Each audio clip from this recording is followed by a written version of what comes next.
Hello everybody, welcome back to my channel where we talk about skincare, grooming, and sometimes hair, so if that sounds like your thing, make sure you are subscribed. Also, come and follow me on Instagram where I post a lot of stuff you're not going to see here on YouTube. So as you know, I buy a lot of skincare. It's my hobby, it's my job. I'm a skincare enthusiast, but it's also my job now. And of course, there's going to be some hits and some misses, and some regrets as well. Some deep regrets. So I know I've already shared with you brands that I'll probably never review, but today I wanted to share with you products I regret buying. Products that I feel weren't worth the money, products that I've never even touched. And as always, these are my personal opinions. I know some of you actually already love these products, and they're not to say they're all bad, especially ones that I've never even touched, I don't know. But yeah, this is all purely for personal reasons. So let's start off with Glow Recipe Pineapple Sea Bright Serum. So when I did my review of Glow Recipe, I forgot to mention the reason why I was initially interested in Glow Recipe, and that's actually because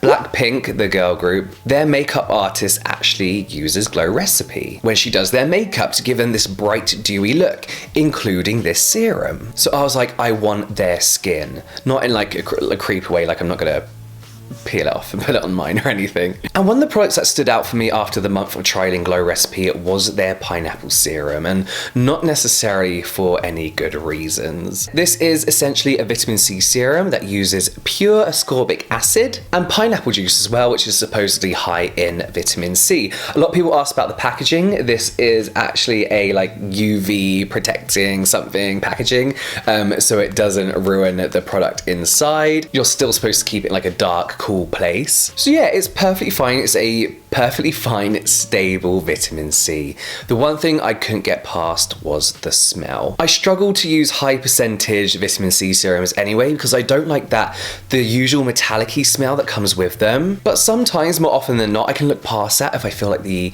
effects and the results of it is worth it. However, in this case, I couldn't look past the smell and a few other factors. The smell smells like a pineapple that's been left out in the sun for a really long time. Someone actually commented saying that it smells like Barocca-wee. I was like, oh my god, that is it. The serum also left small bits of what I presume was hopefully pineapple on my face. When you have facial hair, it's not the nicest thing to have little white clear bits of like pineapple skin in your beard, which again, I hope that's what it was. Not only that, so you got the smell, you got the bits in it as well, but for a okay vitamin C serum, this is really expensive. It's $49. Basically, it's 50 quid, it's $50, conversion somewhere in there. And I could have got myself 2 of my preferred vitamin C serums for that price. And that is, of course, the Klairs freshly juiced vitamin drops. At 5% vitamin C, it's not as strong, not as potent as the Glow Recipe vitamin C. Probably a big reason why it's more affordable, but then also you have to take into consideration with the Glow Recipe vitamin C serum, you're paying for the packaging, you're paying for that really nice pineapple glass bottle. And I do actually have this like out on the side with the other Glow Recipe products, completely destroying it, but I'm never going to use it again anyway. But I did find the Klairs vitamin C really effective when I used it daily. And if you're like me and you want something a bit more gentler and something not as potent when it comes to a vitamin C serum, the Klairs one is perfect. Okay, let's move on to the next product I regret buying, and that's the COSRX Propolis Light Ampoule. I have to start by saying there's actually absolutely nothing wrong with this product whatsoever. I'm guessing. Not that I know because I've never used it. Propolis extract is used in the serum to help hydrate the skin, as well as act as a natural disinfectant. Propolis actually also helps balance out the skin, heal and soothe problematic skin, and potentially decongest pores, so it's a really good sounding all-over serum. So what is my problem? I don't know. When it comes to the benefits that Propolis offers in this particular serum, I feel like I've got other products in my routine that are more concentrated towards that, if that makes sense. So decongestion, I use my BHA. Hydration, I've got other serums and moisturizers and creams for that. I just feel like this is a bit of like, when it comes to my serum, I want to squeeze in something else that I can benefit from, not a serum that covers everything I've already done in my routine, if that makes sense. So, you know, whilst it is a good serum, I do like my actives, I like my unusual ingredients in my serum. So a very personal choice as to why I don't like this or why I regret buying it, because it's just sitting here unused. I'll give it to a family member. But I feel like if you're just getting into skincare, or if you've got your basic cleanse moisturized sunscreen and you want to up your game a little bit, this is a really, really good serum to use. And if you want to keep your routine as minimal as possible, it's a good one to put in as like that extra, going that extra distance, you know? So I don't have an alternative because it's not a bad product. Next up is the Pyongyang Essence Toner. This is a brand who I've always found very mediocre. Just a bit like, I tried their face wash, their moisture ampoule, and one of their hand creams, and they were all fine.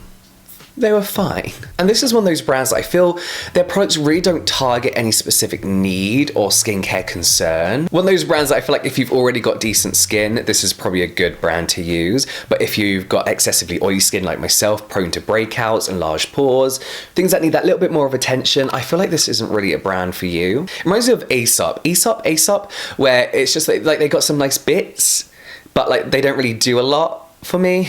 They do have an acne and like spot prevention line, so it might be interesting to give that a try, but I won't be, and I'll come to that in a minute. So yeah, I got the Essence Toner and I've not even opened it. Should we open it now? Is it a waste? No, I'm gonna leave it unopened. Purely for the reason that I'm pretty sure I'm gonna find this very mediocre again. There's just nothing in it for me that stands out ingredients wise that I feel like my skin can really benefit from. And I regret buying this because every time I go to use it, I just move on to a different essence and toner, not a 2-in-1. Although I have got a few favorite 2-in-1 essence toners, I like my separate essence and I like my separate toner. Also, after ordering this, Pyongyang actually confirmed that they were selling in mainland China, which means the brand is no longer cruelty free, which is why I will not be trying any more products from them. If you are, however, looking for a 2-in-1 toner essence, I'd highly recommend the COSRX alcohol-free Galactomyces toner. Toner-wise, it's pretty basic. It's hydrating though, and rebalances your skin. It feels like water on the skin and it's in a spray bottle, so it's really nice to apply straight out the shower, gently patted in. But what makes this toner interesting, that kind of 2-in-1, is it has a key ingredient that nearly every essence you're gonna find has in it, and that's fermented ingredients. Galactomyces Ferment Filtrate, to be exact. It's known for moisturizing, nourishing, and also has really good anti-aging properties as well. And this contains 10% fermented filtrate, so it's a good amount, but it also just leaves your skin feeling nice and nourished and plump. If you don't want to splash out on a toner and separate essence, this is the 2-in-1 I'd recommend. And finally, a product that I get asked about a lot, like a lot, and that is the SK2 Facial Treatment Essence. Following on actually from fermented ingredients, SK2 are famous for their Patera ingredient. It's basically their iconic fermented ingredient that they discovered in a sake brewery. But looking at a lot of like brands, essence stories, a lot of these people discovered their fermented ingredients in like a brewery of sorts, like this magical chance encounter that they just came across one day, looking at the brewery workers' hands. That's all their stories. So I don't know if the whole thing is just BS and like a marketing thing, or if everybody's copying SK2, but everyone seems to keep discovering this in breweries. This is my problem. This is my issue. Their essence was the very first essence I ever used, and I absolutely loved it. I felt like it was this miracle product that I was so lucky to stumble upon. I actually got it gifted to me the first time I used it from SK2 because I was in Japan doing something with my network at the time. And I'm saying that because I could not afford this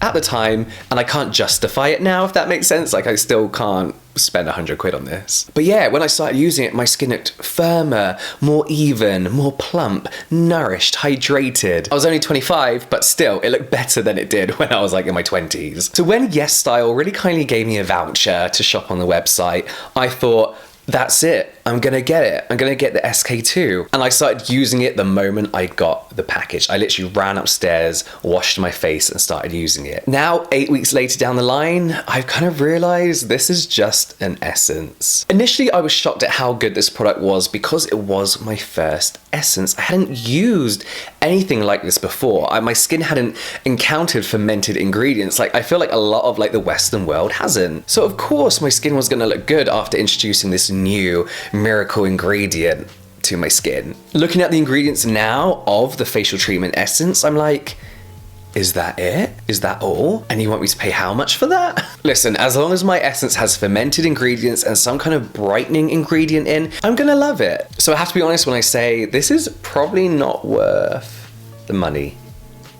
It's not. Of course, you know, my favorite essence at the moment is the NEOGEN Real Ferment Micro Essence. This has 93% microbial ferment complex. So that fermented ingredient, again for hydrated skin, softer, plumper, anti-aging properties in there as well. And when I look at the ingredients on this, I'm happy. I'm like, yes. And I believe this is like £30 instead of 100. But then you also have my old favorite, the MISSHA First Treatment Essence, Revolution First Treatment Essence, something. Which again, fermented ingredients. I believe that one has niacinamide in. It has that brightening ingredient that I'm looking for. And again, at a fraction of the price. So I do feel like that particular SK2 product, it's good. It's a good essence. It's in no way bad. If you got it and you love it, keep using it.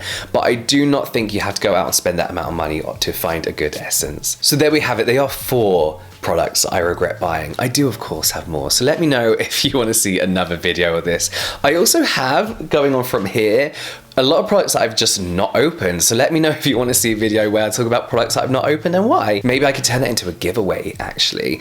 But yeah, let me know if you love or hate these products as well in the comment section down below. But that is it from me now, guys. I will see you next time.